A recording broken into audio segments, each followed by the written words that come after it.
Muli, magandang hapon mga mag-aaral ng grade 9 para sa economic sector ng agrikultura. Under ito sa Unit 4, ika-4 na quarter. Ano ang sektor ng agrikultura? So, alamin natin kung anong sektor ng agrikultura. May 4 ito. Ito yung sinasabi nating paghalaman o pagtatanim, sunod paggubat, and then pangisda, and then paghahayupan. Yan siya ang pang-4, no? Sana pang-5, pero inalis nila ang pagmimina kaya nakakasira yan ng kalikasan o ng lupa. Nagka-cause ng soil erosion at pagkamatay ng mga hayop o wildlife. So ang sektor ng agrikultura, humigit kumulang na 7,100 isla ang bumubuo sa Pilipinas. Dahil sa lawak at dami ng mga lupain, napabilang ang Pilipinas sa mga bansang agrikultural. Dahil malaking bahagi nito ang ginagamit sa mga gawaing pang-agrikultura. Sa katunayan, malaking bilang ng mga mamayan ang mga nasa sektor na ito. Ekonomiya tulad ng pinapakita sa Talahanayan 1, makikita pa sa taong 2010 na sa mahigit 12 milyong Pilipino manggagawa ang kabilang dito. Pangalawa, sektor ng paglilingkod na nakapagbigay ng hanapbuhay sa mga Pilipino. So, meaning, ang Pilipinas is an agriculture economy based on agriculture ang ating ekonomiya. So, ano-ano ang mga uri ng sektor ng agrikultura? Una, paghahalaman. So, ano ang paghahalaman? Maraming mga pangunahing pananim ang bansa tulad ng palay, mais, niyog, tubo, saging, pinya, kape, mangga, tabako at abaka. Ang mga pananim na ito ay karaniwang kinukonsumo sa loob ng labas ng bansa. Ayon sa National Statistical Coordinator o Coordination Board in SCB, tinatayang umaabot ang kabuuang kita ng sekundaryang sektor na ito sa 731 billion noon sa 2012. Ito ay nagmula sa mga produktong palay, mais at iba pang mga pangunahing pananim ng Pilipinas, kasama rin ang produksyon ng gulay, halamang gubat at halamang mayaman sa hibla o fiber. Gayon din ang mani, kamuting kahoy, kamuting bawang, sibuyas, kamatis, repolyo, talong at kalamansi. So yan ay napapabilang sa pananim o paghalaman. So number 2, ang paghahayupan. Ang paghahayupan naman ay binubuo ng pag-aalaga ng kalabaw, baka, kambing, baboy, manok, pato at iba pa. Ang paghahayupan ay nakakatulong sa pagsupply ng ating pangailangan sa karni at iba pang pagkain. Ang paghahayupan ay gawaing pangkabuhayang kinakabilangan ng mga tagapag-alaga ng hayop. Mayroon ding pribadong korporasyon na nasa ganitong hanapbuhay. So ito yung ikalawang halimbawa o uri sa agrikultura. Una, paghahalaman, sunod paghahayupan. Number 3, pangingisda. Itinuturing ang Pilipinas bilang isa sa mga pinakamalaking tagatustos ng isda sa buong mundo. Isa sa pinakamalaking daungan ng mga huling isda ay matatagpuan sa ating bansa. So nasabi rin nga ang General Santos City ay tinawag na tuna capital of the Philippines kasi ang General Santos City ang nagsusupply ng tuna sa ibang bansa. Kaya nga tinawag siya na tuna capital of the Philippines kasi maraming tuna na nagmumula sa General Santos City. So yun pangingisda. Samantala ang pangingisda ay nauri sa 3. May commercial, municipal at aquaculture. Ang commercial na pangingisda ay tumutukoy sa uri na pangingisdang gumagamit ang bangka na may kapasidad na higit sa 3 tonelada para sa mga gawaing pangkalakalan o pangnegosyo. Sakop ng operasyon na 15 km sa labas ng sakupan ng pamahalaang bayan. So yun sinasabi nating commercial. So maraming gumagawa niyan yung nangingisda sa ibang lugar. Minsan na sa labas na ng Celebes Sea. Sakop ng operasyon daw is 15 km, no? Malayo talaga. So malawak. At isa pa, may fishing vessel na kapasidad ng 3 tonelada o mas mababa pa sa kinakailangan na gumamit na sila ng fishing vessel. Kay commercial man ito. So meaning talagang mag-ano na sila sa kakaabot pa nga iba nating mananagat o mangingisda sa Indonesia, sa iba't ibang lugar. Ang pangisdang aquaculture naman ay tumutukoy sa pag-aalaga at paglinan ng mga isda at iba uri mula sa iba't ibang uri ng tubig pangisdaan o fresh, tabang, brackish, maalat-alat at marine, maalat, BOI 2011. Sa mga ito, ang aquaculture ang pinakamalaki ang naitala sa kabuuang produksyon ng pangisdaan na umabot sa 92 billion, 289.9 billion. So napakalaki, no? Ito daw ang pinakamalaki ang aquaculture kay 92,289.9 billion noong 2012. Kasunod nito ang pangisdaang munisipal na may 79,527.4 billion at commercial na may 65,894.2 billion. Bahagi din ng mga gawaing ginamang isda ay ang paghuhuli ng hipon, sugpo at pag-alaga ng mga damong dagat na ginagamit sa paggawa ng gulaman. So, ikaapat ay ang paggubat o forestry. Ang paggubat ay isang pangunahing pang-ekonomikong gawain sektor ng agrikultura. Patuloy na nilinang ang mga kagubatan bagamat tayo ay naharap sa patuloy na mga naharap tayo suliranin. Pagkaubos ng yaman nito, mahalaga ang pinagkunang plywood, tabla, truso at binir. Bukod sa mga nabanggit na produkto, pinag-aalaman din o pinagkitaan ang ratan, nipa, anahaw, kawayan, pulot pukyutan at dagta ng almasiga. So ano ba ang kahalagahan ng agrikultura? So napakahalaga ng agrikultura. Pag-unlad ng isang bansa ay nakabatay sa laki ng taas ng kita ng mga sektor ng ekonomiya. Mahalagang mapagtuunan ng pansin ang pamahalaan ng lahat ng sektor, partikular ang agrikultura sapagkat dito nagmula ang pagkain na tumutugon sa pangailangan ng mamamayan. Kaya tinatawag ang mga nagtatanim o farmers natin, tinatawag na backbone of our society, ang mga farmers. Kasi sila ang nagpo-produce o gumagawa ng o nagtatanim ng palay, mais at iba pa. Kaya nga napakalaki na itulong ng mga magsaka. At di lang yan, pati mga isda. So isa pa rito, dahil dito ang agrikultura ay narapat na bigyang pansin upang mapalakas at maging katuwang ng pamahalaan sa pagkamit ng kaunlaran ayon sa susunod na kahalagahan. So mahalaga ang agrikultura dahil ang agrikultura ay pangunahing pinagmumulan ng pagkain. Ang lupain ng Pilipinas ay akma na tamna ng mga produktong tulad ng palay, mais, tubo, patatas at iba pa. Mayroon ding inaning mga prutas tulad ng mangga, pinya, kopra at saging. Mainam din ang temperatura dito. So ang Philippines is may tropical climate. Bilang lokasyon ng pag-alaga ng hayop na ginagamit sa mga pang-araw-araw na pangailangan ng mga tao, mayroon din sapat na makukunan mga pagkain mula sa katubigan. So yun ang agrikultura natin, no? Ay isang napakahalagang sektor sa bansa dahil ito ay pinagmula ng mga pagkain ng mamamayan. So, yung sinasabi natin pangingisda. So, part yan ng agrikultura. Number 2, mahalaga ang agrikultura dahil pinagkukunan din ng material para makabuo tayo ng bagong produkto. Nagmula sa sektor na ito ang hilaw na sangkap mula sa kagubatan, kabukiran at karagatan na maaaring gamitin sa produksyon. Halimbawa, ang puno ng pinagmula ng guma ay gamit para sa paggawa ng gulong, bulak at halamang mayaman sa hibla para sa tila at sinulid, kahoy para sa mga muebles at dahon ugat para sa pagkain, kemikal o gamot. Number 3, pinagkukunan din ng kitang panlabas ang agrikultura. Isang mahalagang pinagkukunan ng dolyar ang Pilipinas ay mula sa mga produktong agrikultural na naibibinta sa pandaigdigang pamilihan. Kabilang sa mga iniluwas ng bansa ang pinagmula ng kitang dolyar ang kopra o yung coconut, no? Yung ginagawa ng coconut oil, hipon, prutas, abaka at iba pang mga hilaw na sangkap na ginagamit sa pagbuo ng iba't ibang produkto. So number 4, pangunahing nagbibigay ng trabaho sa Pilipino. Ayon sa National Statistics Office o NSO, para sa taong 2012, 32% mga Pilipinong may trabaho ay nabibilang sa sektor ng agrikultura. Karaniwan silang nagtatrabaho bilang mga magsasaka o farmers, mangingisda, fishermen, minero o miners, o tagapag-alaga sa paghahayupan. 5. Pinagkukunan ng sobrang manggagawa mula sa sektor agrikultural patungo sa sektor ng industriya at paglilingkod. Sa patuloy na pag-unlad ng teknolohiya na ginagamit ng agrikultura at ang patuloy na pagliit ng lupa para sa pagtatanim dahil sa paglaki ng populasyon, ang sobrang manggagawa ay pinakinabangan sa sektor ng industriya at paglilingkod batay sa laki ng demand sa mga ito.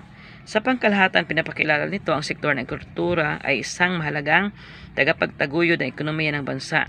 Katuwang ito ng pamahalaan sa pagpalakas at pagtugon sa mga pangunahing pangailangan ng mamamayan mula sa mga pagkain hanggang sa mga sangkap ng produksyon, ang kasiguraduhang sapat na kalakasang pisikal at kasaganaan sa bawat katahanan ay maaring may positibong epekto sa ating bansa. Samantala kung higit sa pangailangan ng bayan na magagawa, maaari itong maging mga produkto na ikalakal sa labas ng bansa. Sa gayon, ang sektor ay magiging isang matibay na sandigan ng bayan upang makamit ang inaasam nitong kaunlaran. Mga suliranin ng sektor ng agrikultura. Malaki ang kontribusyon ng agrikultura sa ating pambansang ekonomiya para sa taong 2012. Ang 11% ng kabuuang kita ng ekonomiya ay nagmula sa sektor ng ito. Sa pangkalahatan, kung ating titingnan ang talahanayan 3, nakikita ang mga kontribusyon na ito ng agrikultura. So, ano ba ang mga suliranin? Una, may suliranin tayo sa pagsaka. So, dahil sa pagsaka o farming, ayon rito, number 1 suliranin is ang pagliit ng lupang pansakahan. Ang patuloy na paglaki ng populasyon, paglawak ng paninirahan, komersyo at industriya ay nagdudulot ng pagliit ng takdang lupain para sa pagsaka. Dahil dito kinakailangan magpalakas ang pagiging produktibo ang mga suliraning o natitirang lupain ng agrikultura upang may agapay sa patuloy na paglubo ng populasyon ng bansa na sa 100 milyon taong 2014. Kaakibat sa suliraning ito ang conversion o pagpalit ng kagubatan at kabundukan upang maging pansakahan na nagiging dahilan sa pagkasira ng natural tahanan o natural habitat ng mga hayop at halaman. Ayon kay Adler 2002, ang ganitong sistema na nakapagdudulot na higit pa mas suliranin kung hindi nakakaisa ang mamamayan at pamahalaan ng pabuti ang kalagayan ng ating kapaligiran. So nagkaroon ng suliranin ang agrikultura. Number 1 sa farming daw ay lumiit na ang ating farmlands dahil sa malaki o lumubo na dumami na ang mga tao, ang populasyon. Number 2, paggamit ng teknolohiya. Ang kakayahang mapataas ang produksyon ng lupa ay higit na makakamit sa pamagitan ng paggamit ng teknolohiya. Ang makabagong kaalaman sa paggamit ng pataba, pamuksa ang peste, at makabagong teknolohiya sa pagtatanim ay magiging kapakikinabang lalo na sa hamon ng lumalaking populasyon. Ayon kay Silieto Habito 2005, ang kakulangan ng pamahalaan sa bumalangkas sa isang polisiya na makapagbigay daan sa isang kapalagirang angkop sa palakas ng ating agrikultura ang isang mga kahinaang dapat matugunan. Dahil dito, ang pagpapatatag ng antas ng teknolohiya sa sektor ng agrikultura ay nangailangan ng agarang atensyon ng pamahalaan. So dahil nga sa modern technology, so may bad effects din yan siya sa ating lupa. Nagiging acidic ang ating lupa. So imbes dati mataba ang ating lupa because of mga pataba, mga artificial fertilizer, mga spray, at kung ano-ano pa ay nakakasira yan ang ating lupa. So yan mga bad effects sa modern technology. Number 4, ang isa pang nakakapasira sa agrikultura ay ang kakulangan ng suporta mula sa iba't ibang sektor o iba pang sektor. Ang pagtutulungan sa loob at ilabas ng sektor ay magtutulak upang higit na maging matatag ang agrikultura. Ayon sa Batas Republika 8435, ang pagtutulungan ng iba't ibang ahensya ng pamahalaan ay binibigyang diin bilang suporta ng implementasyon modernasyon ng agrikultura. Ang pagsusulong sa batas na ito ay isang pagkikilala sa napakaraming pangailangang maaring hindi kayanin ng departamento na mag-isa. Ang suliranin sa irigasyon, enerhiya, komunikasyon, impormasyon at edukasyon ay mga tungkulin na maibigay ng mga ahensya. Ang pangunahing responsibilidad ay tungkol sa mga nabanggit. Halimbawa, ang Land Bank of the Philippines ay partikular na makatulong upang makapagpapautang sa mga magsaka upang tugunan ang mga pangunahing pangailangan sa pagtatanim tulad ng gastusin sa abono, butil o mga binhi at iba pang mga materials para sa pagsaka. 5. Pagbibigay prioridad sa sektor ng industriya. So ito rin yung suliranin sa pang-agrikultura. Dahil hindi nagaano napansin ang agrikultura, ang nabigyang pansin ay ang industriya. Isa sa nagpapahina sa kalagayan ng agrikultura ayon kay Habito at Briones noong 2005 ay ang binigyang prioridad o priority ng pamahala ng pagbibigay proteksyon sa favored import sa pandaigdigang pamilihan. Ito ay nabanggit din sa website ng oxfordbusinessgroup.com. Ang kawalan at pagbibigay ng bigat sa industriya ang nagpahina sa agrikultura. Mas binigyan ng pamahalaan ang maraming proteksyon at pangalaga ang industriya. Dahil dito nawalan na ng manggagawa at pamumuhunan sa sektor ng agrikultura. Mas pipiliin na nila ang pumunta sa industriya dahil sa insentibo na nagbunga ng pagbaba ng produksyon at kita ng agrikultura. So meaning lumiit ang humina hindi tinulungan ng ating gobyerno ang mga magsaka o mangingisda. So lumiit o bumaba ang kita ng ating agrikultura dahil ang focus ng gobyerno natin ay nasa sektor ng industriya raw. Number 6 na problema pa ng agrikultura ay ang pagdagsa ng madayuhang kalakal. Isang malaking kompetisyon ang kasalukuyang hinaharap ng mga bansa dulot ng pagdagsa ng mga dayuhang kalakal. Maraming magsaka ang nahirapang makipaglaban sa presyo ng mga murang produkto mula sa ibang bansa. Bunga ng pagpasok ng pamahalaan sa World Trade Organization o WTO, kung saan madaling makapasok ang mga produktong mula sa miyembro nito. Dahil rito, maraming magsaka ang napiktuhan, huminto at sa kalaunan ay pinagbili na lamang ang kanilang mga lupa upang maging bahagi ng mga subdivision. Number 7, climate change. Ang patuloy na epekto ng climate change ay lubhang nakakapekto sa bansa tulad ng pagdating ng bagyong Yolanda na may pambihirang lakas noong 2013. Milyon-milyong piso ang halaga ng mga nasirang kabuhayan at personal ng mga gamit. Maring mabawasan ang epekto ng pagbabagong ito sa klima ng mundo kung magkakaisa ang mga bansang iwasan ang mga dahilang nagpapalala sa pagbabago sa klima ng mundo. So, alam naman na nito natin, no? Ano ba nakasira ng ating mundo? Siyempre, yung sobrang pagputol ng kahoy, sobrang paggamit ng mga, ano yan, no? Yung sinasabi nating nagkakaroon tayo ng air pollution because of using sa mga sasakyan, aircon, mga chlorofluorocarbons. So nakakasira yan ng ating hangin. And then yung pagtapon ng mga nakakalaso na chemical sa katubigan, so nakakasira yan. Kaya nagkaroon ng climate change, pagbabago ng klima. Dahil ang tao pa rin ang dahilan. So tao ang sumisira ng kalikasan. Kaya may climate change. So ito rin ang suliranin ng ating agrikultura. Letter B, pangisdaan. So ano ba ang suliranin ng pangisdaan? Mapanirang operasyon ng maraming komersyal na pangisda. Mula sa aklat nila Balitaw et al. 2012, ang malalaki at komersyal na barko na ginagamit na paghuli ng mga isda ay nakakaapekto at nakakasira sa mga korales. Bunga nito ng pamarang trawl fishing na kung saan ang mga isda ay gumagamit ng malaking lambat na may pabigat. Ito ay hinihila upang mahuli ang lahat ng isdang magdaan, maliit man o malaki. Dahil dito pati ang mga korales na nagsilbing itlogan ng bahay ng mga isda ay nasira. Sinusugan ito ni Michael Alisi 2002 na nasabi ng kabila ng mga pulisiya sa Pilipinas bukas sa lahat at halos hindi na nabantayan ng mamahala ang mga mangisda, kaya marami ang reefs ang namatay o nasira. Kung hindi magbago at papigilan ang mga mangisdang ito, darating ang panahong maubos ang mga isda na isa sa mga pangunahing pagkain ng mamayan.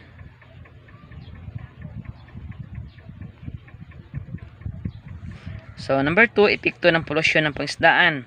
Binanggit din sa aklat nila Balitaw at sa 2012 ang patuloy na pagkasira ng Laguna de Bay at Manila Bay sa polusyon na nagmula sa tahanan, agrikultura at industriya. Ang mga dumi ng tao, ay mga tae, kung ano pa, mga basura, mga kemikal sangkap ng abono o pataba na gamit sa pagtatanim at mga kemikal na mula sa mga pabrika at na pumapatay sa mga anyong tubig ng bansa. Dahil sa polusyon, ang mga yamang tubig ay naapektuhan at maaaring makaapekto rin sa mamayan sa pagdating ng panahon. 3. Lumalaki ang populasyon ng bansa. Ang patuloy sa pagtaas sa bilang ng mga mamayang Pilipino ay nagdudulot ng mataas na pressure sa yamang tubig ng bansa at sa lahat ng yamang likas sa kabuuan. Kung hindi magkaroon ng patuloy na pag-unlad halimbawa sa teknolohiya, nahihirapang makaagapay sa bansa ang lumalaking pangailangan ng marami o mamayan. Dulot ng pagrami ng tao. Kung maggayon, maaaring maganap ang sa pentaha ni Thomas Malthus na ang patuloy na paglaki raw ng populasyon ay maaaring magdulot ng kahirapan na sa kalaunan ay kakulangan na sa pagkain. So, kung sobrang dami ng mga tao, kagaya sa pamilya, kung sobrang isang dosina ang magkakapatid, siyempre, maghihirap, no? Mahirap na sa pagkain. Dahil habang lumalaki raw ang bilang ng populasyon, unti-unti rin ang pagbaba sa bilang ng mayamang dagat. Siyempre, marami ng palamunin o pakainin. So, yamang dagat, lahat ng likas na yaman dahil sa dami na ng kumukonsumo, dami ng kumakain. So, ang mangyari niyan, ang ating likas yaman ay talagang mauubos dahil marami ng tao. 4. Kahirapan sa hanay ng mga mangingisda. Ang magsaka at mangingisda isa sa may pinakamababang sahod na natanggap. Dahil dito, sila ay nabibilang sa mga pangkat na hikahos sa buhay o halos mamulubi na, no? Ayon kay Jose Ramon Albert 2013, hindi katakataka sa lahat ng sektor ang mga mangingisda 41.4% at magsasaka 36.7% ang may pinakamataas na poverty incidence noong 2009. So sila ang mga pinakamataas na mga pobre, alindahaw ang mga magsasaka at ang mangingisda noong 2009. Ito ay kapansin-pansin sa mas mataas ng bahagya sa kabuuang populasyon na mahirap sa ating bansa, 26.5%. Ang mga bangkita sa uri na ito ay ang hanap buhay hindi nahikayat sa mga batang miyembro ng kanilang pamilya na manatili sa sektor na ito. Dahil dito karaniwan sa nakikita ang kanilang pagpunta sa mga kalunsuran upang makipagsapalaran. Kaya karamihan sa mga anak na mangingisda o anak na mga magsaka, nag-aaral ng mga buti, so nagiging na sila, teacher, doctor, o attorney. So pumupunta na sa ibang lugar, nag-abroad na lang. Kaya sawa na sila sa kahirapan. Kaya nangyari, lalong naghihirap ang mga agrikultura natin sa ating bansa dahil wala nang tagasunod pa. No? Letter C, paggubat, forestry. Mabilis ang pagkaubos sa malikas na yaman, lalo na sa kagubatan. Malawakan ang paggamit ng ating malikas na yaman, mabilis na nauubos dahil sa pangangailangan ng mga hilaw na sangkap sa produksyon tulad ng mga truso at mineral. Letter A, dahil dito nabawasan ang supply ng mga hilaw na sangkap na ginagamit sa industriya. B, sa pagkawala ng mga kagubatan na walang din ang tirahan ng mga hayop, kaya hindi rin sila makakapagparami. Sinagiging sanay rin ito na pagbaha na sumisira sa libo-libong ektaryang pananim. Taon-taon pag ubos na mga kahoy sa kagubatan, so nagkakaroon ng soil erosion, namamatay rin ang mga hayop dahil sa mga kaingin, no? Pagsunog ng mga kakahuyan sa gubat o yung sinasabi natin na wildfire or sahay, no? Napiktuhan din ang pagkaubos ng mga watershed, ang supply ng tubig na ginagamit sa irigasyon ng sakahan. Then letter E, ang pagkaubos sa kagubatan ay nagdudulot din ng pagguho ng lupa o yun na erosion. Dahil sa kawalan ng mga puno na tangay ang agos ng tubig, ang lupa sa ibabaw kasama ang sustansya nito, hindi na nagiging produktibo ang mga pananim at tinatanim dito sa kagubatan. So yun ang nangyayari sa paggubat dahil sa sobrang mga illegal illegal logging. Ano ang kahalagahan ng likas kayang paggamit ng pangingisda, pagtutruso?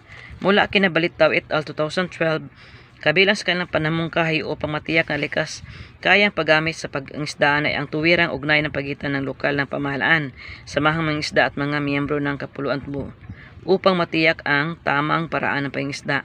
Ang samang ito ay maaaring bumuo ng isang pangkat ng mga pangunahing advokasya ay pangalagaan ang karagatan at anyong tubig sa pangunahing pinagmulan mga yamang tubig kasama ang bakawan o yung mga sa watershed natin kung saan madalas na pangitlog ang mga isda. Kabilang sa mga dapat mabantayan ay ang paggamit ng mga lambat masyadong pino. So yung watershed natin ay yung sinatayang bakawan ay yung mga mangroves. Pagbawal ang pamaraang trout fishing at paggamit ng mga pampasabog o dynamite fishing, bawal yan, na nagdulot ng malaking pinsala sa karagatan dahil ding maging mahigpit ang pamahalaan sa pagbibigay ng mga lisensya at pagkilala sa malaking kumpanya ng mangingisda at ang negosyo. Siguraduhin na sila ay susunod sa tinakdang pamaraan ng pangisdaan at hindi maghuhuli ng mga isdang mapanganib ng maubos o extinct, no? Ito ay nangahulugan na tunay at tapat na implementasyon ng pamuhunan upang masiguro ang kaligtasan ng ating katubigan. Sa isyu ng pagtutruso ay mahalagang maipaalam sa bawat Pilipino ang kahalagahan sa pag-iingat sa mga kagubatan. Ilan sa inisyatibong maaaring gawin ay sa pamagitan ng pagpapasok ng kurikulum tungkol sa pag-iingat ng likas kayang paggamit ng mga produktong mula sa kagubatan. Maaari din gamitin ang mga social networking sites ng media upang maipatid ang papel ng bawat isa upang mapangalagaan ang likas na yaman. Muling binibigyang diin ni Balitaw et al. Ang pagkasira o pagkakaisa ng mamayan ay isang mahalagang hakbang upang masiguro ang kaligtasan ng ating mga yaman mula sa kabundukan. Kanila ring kinikilala ang kakayahan ng mga katutubo sa pag-aalaga ng kalikasan na nagpasalin-salin sa maraming henerasyon. Isa sa mga rekomendasyon ng kanilang minumungkahi ay ang gampanin ang mga pamahalaan na makabuo ng tunay na mapatupad ng isang polisiya na protekta sa mga kagubatan. Sa lahat ng ito, ang mamayan ay magiging kabahagi sa paggamit ang tama at matalino para sa susunod na salinlahi ng mga Pilipino. Ayon kay Michael Alisi 2002, ang pagbibigay karapatan sa mga mamayan sa mga pangalaga na tanging yaman bilang pangunahing pinagmulan ng kanilang ikinabubuhay ay makapagtulak sa kanila ingatan ang mga ito dahil kung hindi, dahil dito sila kumukuha, malaki ang kanilang interes sa pangalagaan ng mga ito. Kung hindi ingatan, syempre wala na tayo makukuha muli. Mga patakaran sa programa upang mapaunlad ang sektor ng agrikultura. Maraming batas at programa ang pamahalaan na ginagawa upang mapalakas ang sektor ng agrikultura. Hindi mayatanggi ang kasalukuyang kalagayan ng agrikultura at mamamayang dito maasa. Ang mas suliraning kinakaharap nito ay ang bunga ng mga nakaraan at kasalukuyang desisyon na ginagawa ng muno ng bayan. Gayon din ang mamamayan na magiging o mapang-abuso sa likas na yaman ng bansa. Dahil dito, dapat na mapag-ibayo ang implementasyon ng mga batas at programa upang masiguro ang kaayusan ng sektor ng agrikultura. So mga batas, ano ba ang mga batas dito tungkol sa lupa? So, una, Land Registration Act ng 1902. Sunod, Public Land Act ng 1902. Then, Batas Republika bilang 1160. 4, Batas Republika bilang 1190 ng 1954. 5, Agricultural Land Reform Code. 6, Atas ng Pangulo bilang 2 ng 1972. 7, Atas ng Pangulo bilang 27.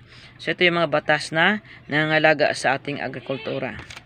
Particularly sa mga pagtatanim. Sunod, Batas Republika bilang 6657 ng 1988 na magprotekta sa mga patakaran at programang pangkaunlaran sa sektor ng agrikultura, pagsaka at pagtatanim. So, yung CARP, Comprehensive Agrarian Reform Program ni Corazon Aquino noon 2003, patuloy na isinagawa ang mga sumusunod: pagkatayo ng bahay ugnayan para sa magsaka upang masigurong mayroon suporta maibigay sa kanila. Sunod, pagpatay ng gulayan para sa mga magsaka. Then, pagsiguro ng mga anak ng mga magsaka ay nakapag-aral, kaya itinayo ang Pangulong Diosdado Macapagal Agrarian Reform Scholarship Program. Then, Kalahi Agrarian Reform Zones. So, para sa mga pangingisda, pagkatayo ng mga daungan. Then, Philippine Fisheries Code of 1998. Then, meron din tayong Fishery Research. Para naman sa pagtutruso, kailangan ang Community Livelihood Assistance Program, yung CLASPS. The National Integrated Protected Area System, yung NIPAS. Then, Sustainable Forest Management Strategy. So, yun na ang mga iba't ibang mga ginawa ng ating pamahalaan upang mapangalagaan ang agrikultura, ang sektor ng agrikultura. Kung hindi sila maghanap ng pamaraan na ganun, sigurado mauubos ang ating likas na yaman. No, yun yung ating inaasahan pa naman ang sektor ng agrikultura. Ang pagtatanim, ang paggubat, paghahayupan, at saka ang pangingisda. So, napakahalaga yan para mabuhay ang ating sektor ng agrikultura, dahil ang Pilipinas ay tinatawag nating ating ekonomiya ay based on sektor ng agrikultura. So, agricultural based ang ating economy. So, kung suportahan ng ating pamahalaan ng ating agrikultura, yung pagsaka, pangingisda, paghahayupan, at saka yung paggubat, siguradong magiging mayaman ang ating bansa kagaya ng United States of America. Ikalawa lang sanang suportahan ang industriya. Ganun sana. So, sana marami kayo natutunan sa Unit 4, Aralin 2 about the sector ng agrikultura. Once again, thank you for listening and watching. Grade 9 students of economics, God bless. Mag-aral mabuti para maging matagumpay someday, maabot ang pangarap. Dahil sinabi nga ni Dr. Jose Rizal, ito ang sinasabi natin, pen is mightier than sword. So, napakahalaga ng edukasyon na magiging gabay para sa iyong pag-unlad someday. Kung di pa nakapag-subscribe, i-click lang yung subscribe button sa baba, and then i-like at mag-comment. God bless.